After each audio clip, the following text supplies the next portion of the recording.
오늘 뉴스인 가상법정 이 사건을 다뤄보겠습니다. 먼저 양측 가상 변호인들의 모두 발언부터 듣겠습니다. 네. 최근 수년간 기간제 비정규직 근로자 수가 높은 비율로 유지되고 있습니다. 또 얼마 전에는 심지어 중소기업 중앙회에서 기간 쪼개기 형태로 근무해오던 비정규직 여직원이 정규직 고용이 거부당하자 자살하는 사건도 있었습니다. 비정규직은 여전히 소외되고 보호받지 못하는 상황입니다. 따라서 이런 비참한 기간제 근로자를 보호하기 위한 획기적인 그리고 이 시점에서 유효적절한 판결이 이번에 서울고등법원에서 나온 것이 아닌가 합니다.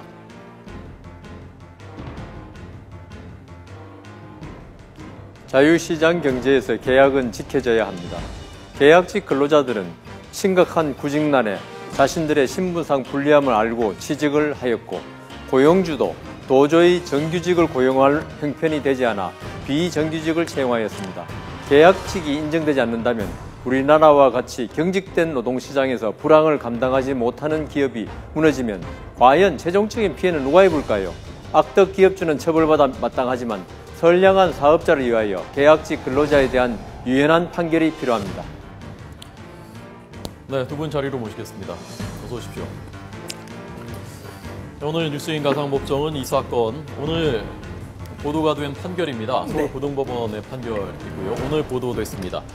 그동안은 아시는 대로 2년까지 기간제 근로자가 계약을 하고 그 뒤에는 정규직으로 전환해라. 그러니까 2년 이상은 계약직으로 쓰지 말라라는 취지에서 만든 법인데 이 법이 실제 현장에서는 2년 되면 그냥 계약이 만료돼서 일터를 떠나는 이렇게 돼 있었습니다. 그런데 오늘 법원이 이것을 정규직으로 전환을 해야 된다라는 취지의 판결을 한 것입니다. 이 문제를 오늘 다뤄보려고 합니다.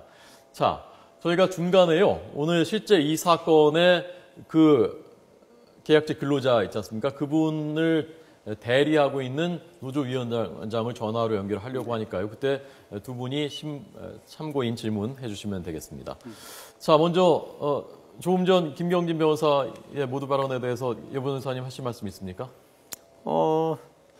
지금 우리나라에서 계약직이 열악한 위치에 있기 때문에 그분들의 어떤 생존을 보장하기 위해서 계약자 보호에 관한 법률이라든가 단기 근로자 법률 이런 게 지금 제정되어 있는데 근데 우리나라 지금 현실적인 문제점이 지금 정규직도 거의 해고하지 못해서 기업이 불황에도 유연하게 대처해야 되는데 그걸 지금 못하고 있는 상태입니다.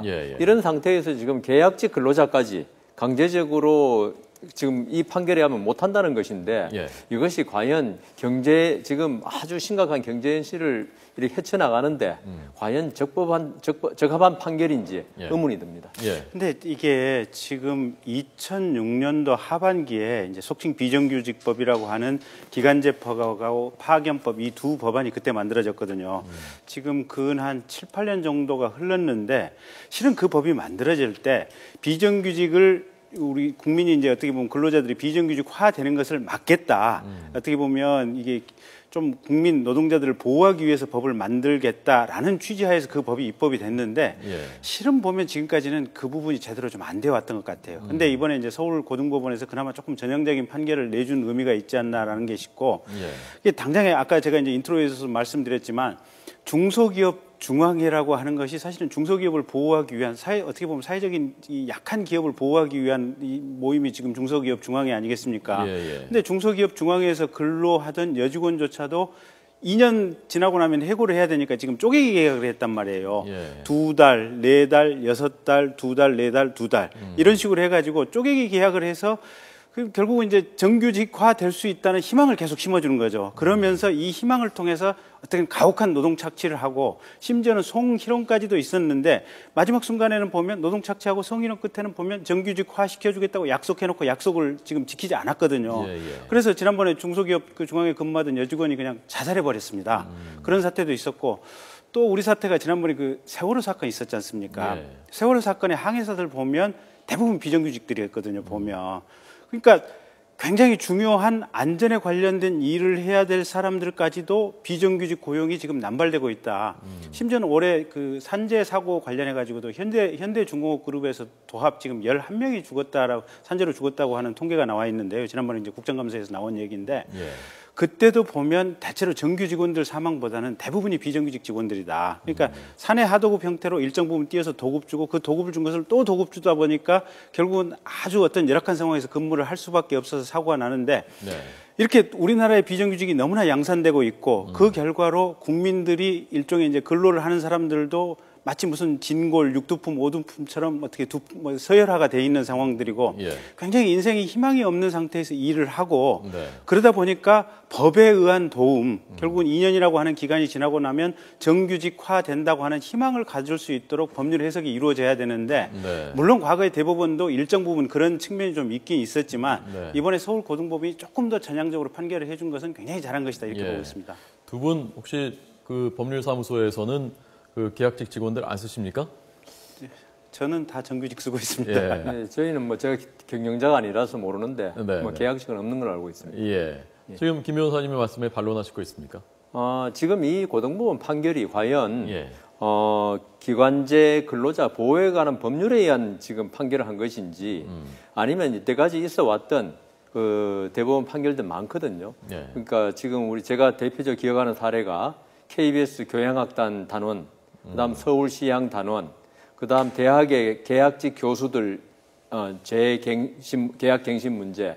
여기서 대법원의 일관에서 이걸 계약직이라도 특별한 하자가 없으면은 계약을 갱신 계속 해왔고, 근데 갑자기 어느 해에 가서 우리 계약 다시 못하겠다 했을 때 이걸 부당해고로 본 판결이 많습니다. 우리 예, 대법원에서. 예. 이름은 계약직이지만 실질적으로는 고용이다.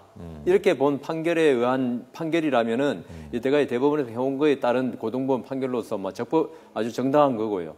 그다음 지금 그 기간제 근로자 보호에 관한 법률에 하면 2년 동안 계약직을 하면 계속 고용하기 위해서는 정규직으로 돌려야 한다는 법률 조항이 있지 않습니까? 예. 그걸로 한다면은 이거는 별 문제가 안 되는 사안입니다. 그거는 법에 의해서 강제적으로 되어 있기 때문에. 네. 그래서 제가 볼 때는 이 사안은 계속 계약직으로서 계속 근무해 오다가 어느 해에 갑자기 당신 계약 그만하겠소. 이래서 그걸 부당해고로 본 판결인 걸로 생각되는데요. 그러니까 만일 그렇게 된다면 이거는 뭐 크게 이때까지 나온 대법원 판결에 비추을 때 문제는 없지 않는가 그렇게 생각됩니다. 그러니까 이제 방금 여 변호사님 말씀대로, 그러니까 사실은 이번 판결이, 그러니까 기존의 어떤 대법원 판결이나 법률 조항을 획기적으로 뒤집어서 적극적인 해석을 했다, 지금 이렇게 보기는 어렵고요. 예. 이제 대법원 판결의 흐름도 가령 취업 규칙이라든지 단체 협약이라든지 개별 근로 계약서에 어떻게 보면 이제 계약 갱신, 그러니까 기간이 끝난다고 하더라도 어떤 추후에 새롭게 계약을 갱신해서 할 수 있는 어떤 근거 조항이 있다면 거기에 따른 기대권이 있기 때문에 함부로 이걸 계약을 종료하지 못한다라는 대법원 판결들이 있거든요. 그래서 그런 어떤 연장선상에 있는 판결로 충분히 해석될 여지가 있습니다. 그래서 정말 무슨 고등법원에서 새로운 판결이 나왔다라고 이제 어떤 기자들이 해석하는 것처럼 그렇게 얘기할 수는 없는 것 같고요. 다만 이제 이 사건은 조금 좀 재밌는 게 뭐랄까, 개별 사실관계 내지는 어떤 해고의 필요성, 그러니까 고용 중지의 필요성을 가지고 상당히 좀 다툼이 있었던 것 같아요. 그러니까 노동위원회에서도, 지방노동위원회에서는 해고의 필요성, 그러니까 고용 중단의 필요성이 인정이 된다라고 판정을 했고, 반면에 이제 중앙노동위원회에서는 뒤집어 엎었고, 다시 그거를 행정법원 1심 판결에서는 중노위 판결을 뒤집어서 진노위하고 똑같이 이건 해고할 수 있는 것 아니냐라고 봤던 거고, 이번에 고등법원은 해고해서는 안 된다. 그 정도면 충분히 계속 어떤 계약이 연결될 수 있는 기대권이 형성이 됐다. 이렇게 본 이제 그런 측면이 있는데요. 사건 내용을 좀 간단하게 설명을 드리면, 이 이제 문제 고용주가 어떤 사회적 일자리를 창출하기 위해서 설립된 재단 법인입니다. 근데 이 재단 법인에 이 문제가 됐던 이 근로자가 이제 계약직, 그러니까 2년간의 어떤 2년이 안 되는 기간에 이제 기간제 근로자로 지금 팀장으로 이렇게 채용이 돼서 일을 했었는데요. 그 1개월이 되기 이제 2년 1개월이 되기 직전에 이제 평가를 했습니다. 평가를 했는데 이게 직속 상관의 평가하고 그다음에 차상급 상관의 평가하고 가니까 극단적으로 엇갈렸습니다. 그래서 이제 최종 의사결정을 하는 사람은 결국은 이제 차상급자의 어떤 평가를 이제 주로 신뢰를 해가지고 이 사람 같은 경우는 계약을 여기서 종료하는 것이 좋겠다라고 했고, 근데 이제 일반적으로 이 사람 계약서를 보면 어떻게 보면 계약 갱신에 대한 조항이 특별히 있지는 않습니다. 그리고 이 지금 재단법인의 취업규칙이라든지 단체 협약에도 그런 내용은 없고요. 그래서 어떤 근거 조항이 없는 상태에서 다른 그 전에 이제 과거에 기간제 근로자로 일해왔던 사람들은 어땠는가라고 보니까 그 이전에 4명이 있었는데 4명 다 그대로 고용을 해줬다. 그리고 이 사람 이후에는 어땠는가? 그럼 이 사람 이후에도 기간 2년이 끝나고 전부 다 정규직으로 채용을 해줬다. 예. 그럼 이 사람만 아주 독특한 케이스인데 특별히 독특할 만한 이유가 있느냐? 그럴 사정은 엿보이지 않는다라고 판결을 해서 보는 시각에 따라서는 약간 기존의 대법원 판례보다는 약간 전향적이라고 볼 수도 있고 또 기존 대법원 판결의 취지에 따라서 판결을 했다 이렇게 해석할 수도 있는 점. 그러니까 이것을 일반화할 수는 없다는 말씀이시군요. 그 조건들이 좀 특별한 그 경우라는 말씀이신 거군요. 그런데 이 부분은 이 조건 말씀하신데 제가 그 판결은 정확히 안 봐서 잘 모르겠지만은 결국은 근로기준법상의 부당해고 요건에 해당하느냐 이걸 가지고 대법원에서 고등법원에서 판결한 것 같습니다. 예. 그러니까 평가도 일종의 그 이 사람이 평소에 근로 태도가 어땠고 이런 걸 모든 걸 평가한 거거든요. 이런 여러 가지를 보고 그다음 그 고용했던 재단법인이라고 그러셨나요? 거기에 여러 가지 그 경제 상황, 그 재정 상황도 보고 근데 이 사람을 도저히 계속 고용하는 것이 힘들다고 아마 판단해서 이제 계약 갱신을 그만둔 건데요. 이걸 이제 근로자는 이 부당 해고라 해서 지금 진호위, 중노위까지 올라오고 지금 고등법원에 간 거기 때문에 결국은 전체적인 큰 틀은 이게 과연 그 근로기준법상의 부당 해고로 볼 수 있느냐 이 문제인 것 같습니다. 근데 어쨌든 이제 분명한 것은 한 달 전인가요? 그 현대자동차 사내 하청 부분에 대해서 이게 이제 파견 근로자, 그러니까 이제 파견 근로자냐, 그러니까 고용이 의제될 수 있는 파견 근로자냐, 아니면 하도급이냐, 이걸 가지고 이제 다툼이 있었는데, 결국은 파견 근로자로 봐야 되고, 그게 파견 기간 2년이 넘었기 때문에 결국은 이제 현대자동차에 정식으로 고용된 직원으로 봐야 된다라고 하는 서울중앙지방법원의 판결이 나왔지 않습니까? 그리고 이번 사건도 지금 기간제 2년 기간이 끝났을 때, 함부로 그러면 기간갱신을 거절하고 거기서 그냥 곧바로 그만두라고 할 수 있는지, 아니면 정규직으로 기간 어떤 제한이 없는 정규직 채용으로 의제하는 쪽으로 어떤 판결을 내리는 건지 이제 이런 부분인데 전체적으로 법원이 최근에 나온 판결들은 어쨌든 근로자의 어떤 이 비정규직 근로자를 권익을 보호하는 쪽으로 판결이 조금 나오고 있지 않나 그런 느낌은 듭니다. 그렇다면요. 다른 지금 이런 2년짜리 계약을 하고 있는 계약직 근로자들이 많지 않습니까? 그럼 그 근로자들 입장에서 똑같이 이렇게 소송을 낸다면 그러면 그분들에게는 그 개별적인 조건들을 다 따져서 그럼 법원이 판결을 하게 되는 건가요? 결국 그 부당해고라는 문제는 단순하게 그게 뭐 계약직이냐, 지금 그 고등법 판결에 따르면 실질적으로 고용이냐, 이걸 봐야 되거든요. 이름이 지금 계약직이라고. 여기 오늘 법원 판결이요. 계약 기간이 만료됐다는 이유만으로 해고한 것은 부당하다라는 취지의 판결 아닙니까? 그러니까 실질적으로 고용이라는 겁니다. 그게 이름이 계약직이라고 해가지고 계약직은 사실 계약만 해지되면 끝 아닙니까? 그렇게 보지 말라는 겁니다. 왜냐하면 우리나라에 이때까지 아까 우리 김 변호사님 말씀하셨다시피 수없이 많은 계약직이 별다른 이름만 계약직이지 고용 형태로 유지되고 있는 게 아까 파견 근로자도 그렇고 사내 하도급도 그렇고 많이 있어 왔거든요. 그러면 그런 근로자들이 다 이런 소송을 내게 된다면 그것도 비슷한 취지로 판결할 가능성이 있는 것 아닙니까? 그렇죠. 그러니까 실질을 따진다는 거죠. 이게 고용이냐, 실제 고용이냐, 실제로 계약이냐, 진짜 하도급이나 이런 게 있을 수 있거든요. 그걸 따져서 이게 진짜 계약직 같으면 계약 관계 같으면 계약 해지하면 더 이상 다툴 수는 없는 거죠. 그러니까 이제 이게 봐서 딱 2년짜리 계약 뭐 한시적인 계약직으로 계약서를 썼다고 할지라도 본인이 하고 있는 일이 일반 정규직 근로자하고 똑같은 일을 했다. 그다음에 지금 비슷한 어떤 유형의 시간제 그러니까 계약제 근로자들이 거의 대부분이 회사에서 정규직으로 채용을 해오는 이런 관행이 있었다. 그다음에 계약서 내에 이제 본인의 어떤 기간제 계약서 내에 보면 정규직 채용 그러니까 기간 연장에 관한 무슨 근거 조항이 있었다. 그렇다고 하면 전체적인 상황을 파악해서 이거는 정규직 근로자로서의 어떤 계약 갱신의 채용에 대한 기대 가능성이 있기 때문에 정규직 근로자로 봐줘야 된다. 그래서 이런 취지인 것 같고요. 조금 보면 이게 정규직 근로자로 봐야 되는 범위를 조금 넓혀간 취지가 아닌가. 자, 그러니까 아마 지금 이 방송을 보고 계실 계약직으로 일하시는 분들 입장에서는 그렇다면 그 조건이 나한테는 어떤 것인가, 내가 처한 조건은 어떤 것인가가 굉장히 궁금하실 텐데요. 자, 그럼 구체적으로 지금 이 사건의 경우에 이분이 어떤 조건이었는지 좀 더 정확하게 알기 위해서 그분이 속한 그 노조의 노조위원장입니다. 김창주 위원장을 전화 연결할 테니까요.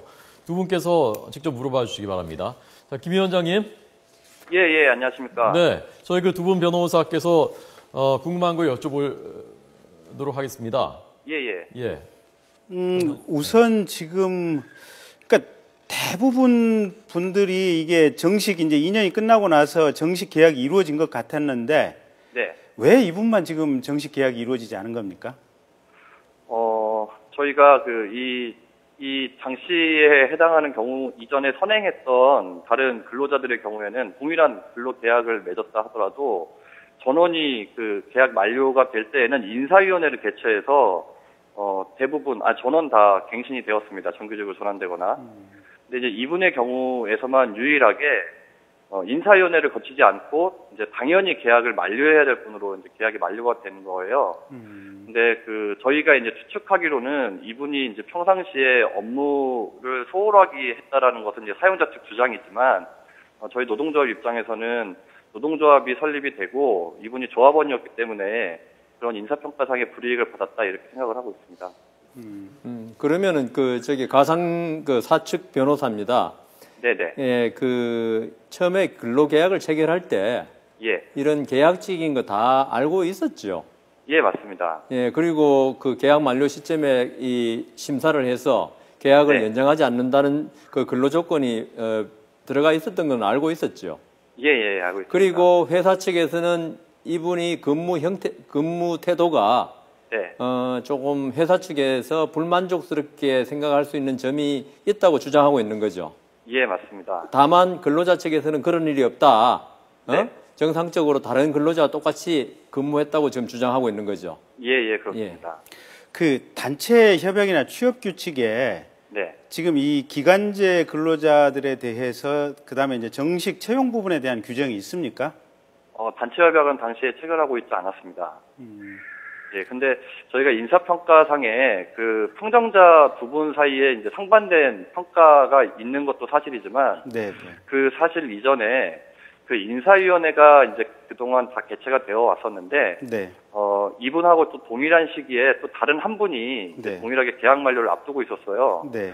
근데 다른 한 분은 인사위원회를 개최해서 정규직이 전환되었고 네. 이분에 대해서는 인사위원회도 개최되지 않고 당연히 계약 만료 통보를 받게 된 겁니다. 예, 그래서 재단 측, 사용자 측도 인사위원회를 사전에 개최하겠다라고 저희한테 이야기를 했었는데 네. 계약 만료하는 당일날에 와서야 인사위원회를 개최하지 않고 당연히 계약 만료해도 되는 그런 계약직이다라고 하면서 계약 만료를 통보한 겁니다. 혹시 네. 계약직의 경우에 계약 해지에 인사위원회 거치도록 그 단체 협약이나 취업 규칙에 규정되어 있습니까? 단체 협약에는 당시엔 단체 협약이 없었기 때문에 이제 그런 내용은 없었고요. 그런- 재단의 이제 취업 규칙상에 예, 직원의 임면은 예. 인사위원회의 결정에 따라 상임이사가 이제 시행하도록 되어 있습니다. 지금 그 직원의 임면이라고 할 때 그 직원이 정규직을 말하는 거예요? 아니면 전부 그래서 다를 역시 말하는 거예요? 예, 그것도 그래서 재판 중에 이제 쟁점이 됐었는데 직원이라 하면 이제 정규직 직원만 말하는 것이냐 아니면 계약직 직원만 말하는 것이냐 이 부분에 다툼도 있긴 했었습니다. 예, 그건 나중에 제가 판단하고 좀 시간이 없으니까 제가 하나 더 예. 여쭤보겠는데 지금 재단이라고 그런 것 같은데요. 예. 상대방이. 그렇게 예. 재단의 지금 인사수급 상황이 네.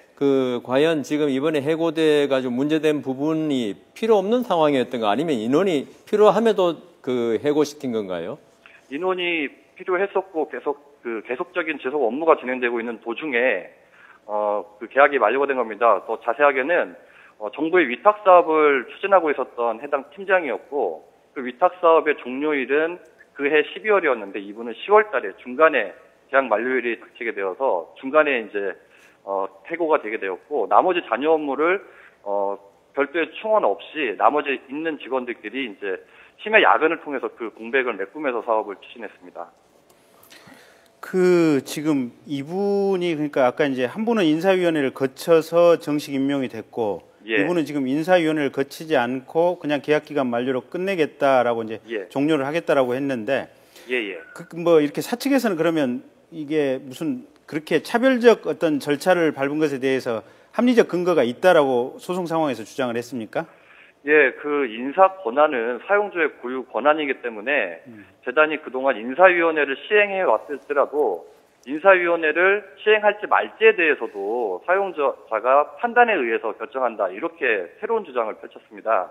그 전까지는 저희 직원들은 계약 갱신이 될지 아니면 되지 않을지에 대한 여부를 인사위원회 절차를 거쳐서 저희가 시행될 거로 다 기대를 하고 있었고 그렇게 서명을 받았는데 나중에 말이 바뀌게 된 거죠. 그러니까 원래 안 해줘도 될 사람들한테 인사위원회를 시행했다 이렇게 말을 바꾸게 된 거예요. 예, 알겠습니다. 자, 김창주 위원장님 전화 연결 고맙습니다. 잘 들었습니다. 예, 감사합니다. 자, 오늘 그 가상법정 문답을 들으시면서 아마 시청자들께서 어떤 상황인지 어떤 것들이 판결에 고려됐는지를 아마 이해를 하셨을 것으로 믿습니다. 여기까지 듣도록 하겠습니다. 여상원 변호사님, 김경진 변호사님 잘 들었습니다. 고맙습니다.